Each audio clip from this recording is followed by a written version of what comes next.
재개발 공사를 하면서 보행로를 막아 학생들의 안전이 위협받고 있는 상황 전해드린 바 있죠.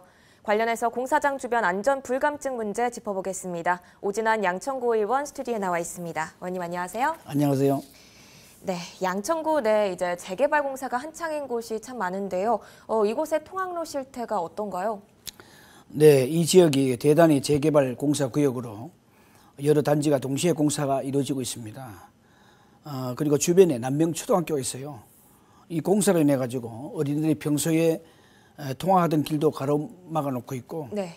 또 그것 때문에 멀리서 돌아다녀야 되는 그런 불편함을 겪고 있습니다. 거기다가 통학로에 공사 자재를 버려두고 있고, 학교 앞이 또 공사 현장 출입구로 대형 덤프트럭들이 이동을 합니다. 네.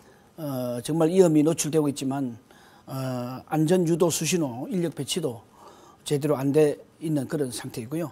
그리고 철거 공사로 소음 분진을 예방하기 위한 대형 살수 장비로 사용을 해야 되는데 그래 하지 않고 있고, 철거 작업 시에 골재가 바깥으로 낙하되지 않게끔 네.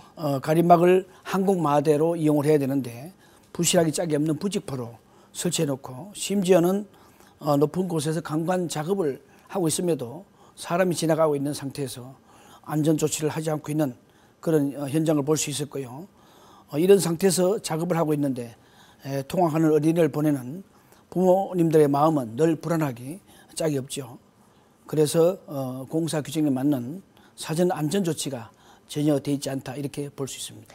네, 아이들의 안전뿐 아니라 이제 말씀하신 것처럼 분진으로 인한 주민들의 불편 사항도 굉장히 늘어나고 있는 상황인데요. 구체적으로 어떤 점이 좀 문제일까요? 네, 어린이가 안전한 등굣길이 공사로 인해서 고통의 등굣길이 되고 있어요. 네. 화면을 보시면 알 수 있듯이 가림막을 보시면 분진 먼지가 걸러지겠습니까? 밖으로 나오는 먼지, 분진을 다 마셨다고 생각해 보세요.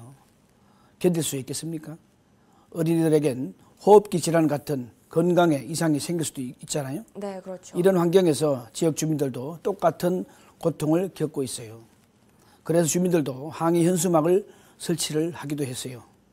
이런 상황에서 양천구청 주무부서에서는 행정 조치를 했다고 이야기를 하지만 개선이 안 되고 있고, 이런 상황에서 주민들이나 학부모님들은 정말 마음의 고통을 겪고 있습니다.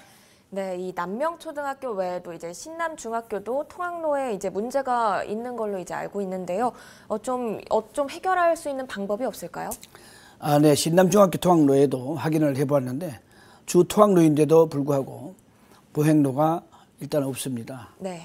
차량이 지나가는 길로 다니고 있고, 또한 다른 통학로에는 2차선 도로에 한 차선은 거주자 우선 주차장으로 설치가 되어 있고, 한 차선으로 양방향 차량을 통행하게 되어 있어요. 그러다 보니까 학생들이 등교할 때 보행로가 없어서 등교 시에 차량이 지나가면 차량을 피해야 하는 그런 사고 위험이 노출되기도 했습니다. 최소한의 안전한 등굣길을 위한 보행로가 설치가 돼야 된다고 봅니다. 네, 양천구에는 특히나 이제 재개발 공사를 하는 곳이 많잖아요. 학생들의 안전한 통학로를 위한 방법은 또 있을까요? 네, 재개발사 공사가 동시에 큰 규모로 진행되고 있는데, 네. 특히 학교 주변 공사 현장에서는 특별관리 체계를 수립해서 관련 부서와 시공사, 학교, 학부모 간의 수시 모임을 통해서 예상되는 문제점에 대해 충분한 대화를 통해서 대비할 수 있도록 해야 한다고 봅니다. 네. 특별히 관련 부서에서는 철저한 관리, 감독으로 어린이들의 안전한 등굣길 확보와 주민 생활의 불편을 최소화하는 데 최선을 다할 것을 당부드립니다. 네, 철저한 관리와 감독이 필요하다, 이렇게 말씀을 해주셨습니다. 지금까지 오진환 양천구의회 의원이었습니다. 오늘 말씀 고맙습니다. 감사합니다.